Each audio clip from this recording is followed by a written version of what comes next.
Bueno, hablemos ahora del neoliberalismo, ¿les parece? Hablemos de la globalización financiera. El primer texto, el de Cebares, el del teórico.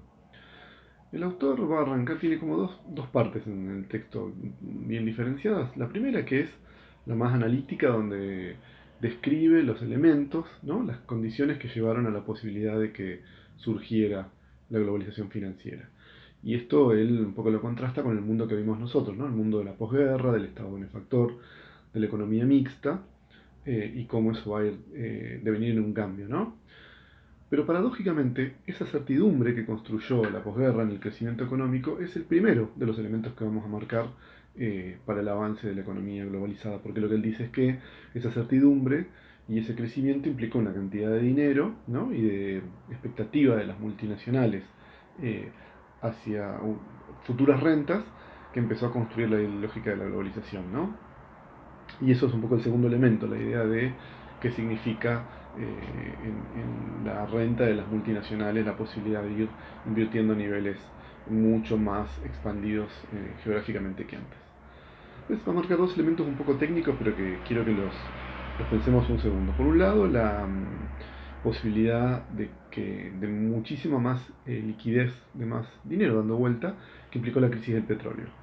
Y esto tiene que ver, acuérdense que la crisis del petróleo había sido, y lo vimos en el anterior módulo, un aumento un 400% del barril de crudo, que tuvo que ver, digamos, con cuestiones geopolíticas y demás, pero que básicamente volvió mucho más rentable vender petróleo. Entonces los países de producción de petróleo tuvieron en su mano lo que se llamó petrodólares, que empezaron a ir por el mundo buscando inversiones. Por ejemplo, lo vamos a ver el cuatrimestre que viene en la deuda latinoamericana, la deuda externa. Pero también la devaluación del 71, que también la vimos en el anterior módulo, y la ruptura del patrón dólar-oro, digamos, surgido de la posguerra, implicó la posibilidad de invertir en los tipos de cambio. Dicho así parece difícil, pero es cuando muchos de sus padres o abuelos los mandan a comprar dólares y les dicen, bueno, comprá y anda a el arbolito y compra dólar a tanto, va a estar, comprarlos a 70 que va a estar a 80, ¿no? Y vos compraste un papel por 70 y la semana después está 80. Esos 10 pesos, fíjense que no generó nada más que la cuestión financiera. La desregulación de la normativa y también el procesamiento de datos, la posibilidad de que el dinero no fuera algo material, sino directamente datos viajando por el hiperespacio, ¿no? Bueno, eso va a marcar un poco lo que implica la globalización, pero lo que dice Cebares en la segunda parte, que no es tan analítica, es un poco más especulativa, un poco más compleja, es, bueno, cómo es la economía de la globalización y de la globalización financiera?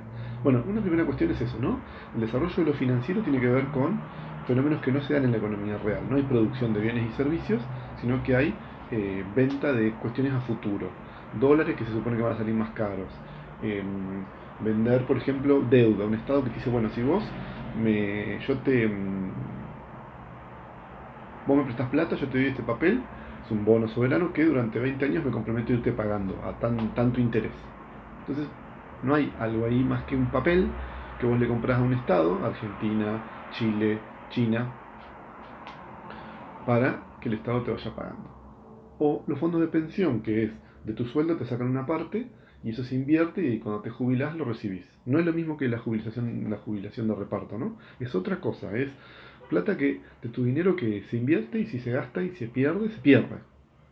O las hipotecas, que es lo que vamos a ver en el videito que les colgué en el campus, ¿no? La idea de, en un momento, en la década del 2000, se empezaron a vender no ya las casas, sino las hipotecas de esas casas. Digo, yo compro una casa, pido un crédito, y la persona a la que le pedí el crédito, de 300.000 pesos, va a pagar en 10 años, totalizando 1.000.000 de costo financiero total, el tipo vende y dice, bueno, si vos me das ahora 30.000 pesos, te doy este papel que Fernando se compromete a pagar en un año, en 10 años, perdón, 1.000.000 de pesos.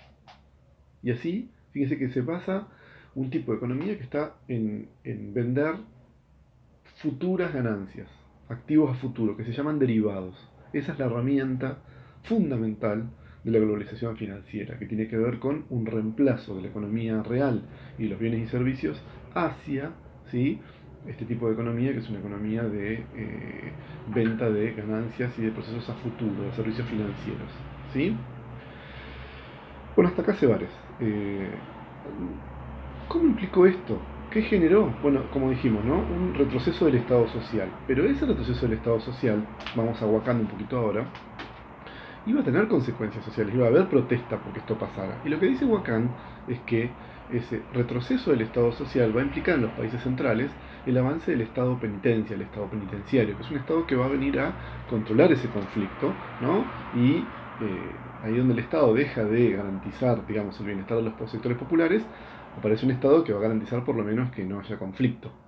Él marca 5 puntos en esto respecto específicamente del sistema penitenciario de Estados Unidos, que es la inflación para arriba, ¿no? El crecimiento vertical del sistema penitenciario, es decir, la cantidad importantísima de internos que va a crecer, pero también horizontal, es decir, todo el sistema va creciendo, no solamente la cantidad de encarcelados, sino de enjuiciados, con tobilleras y demás, ¿no es cierto? El peso de lo penitenciario en la administración pública, esto, o sea, hay cada vez menos asistentes sociales, qué sé yo, y cada vez más agentes penitenciarios, ¿no? Y cómo esto, digamos, también va a tener que ver con la aparición de cárceles privadas que van a hacer rentable a la cárcel, fíjense que es lo mismo, ¿no? La idea de buscar ganancias, todo lo que da. Y finalmente, el más importante, el quinto, que es la affirmative action, o el proceso de eso, digamos, solo representación racial en las cárceles. Fíjense que eso sigue hasta el día de hoy, o sea, lo de Floyd, esto que decíamos, ¿no? Que pasó los sucesos, digamos, que asolaron Minnesota y demás, y la Black Lives Matter y demás, refiere a esta cuestión, ¿no? Entonces, fíjese que hay un vínculo ahí entre el retroceso del Estado, ¿sí?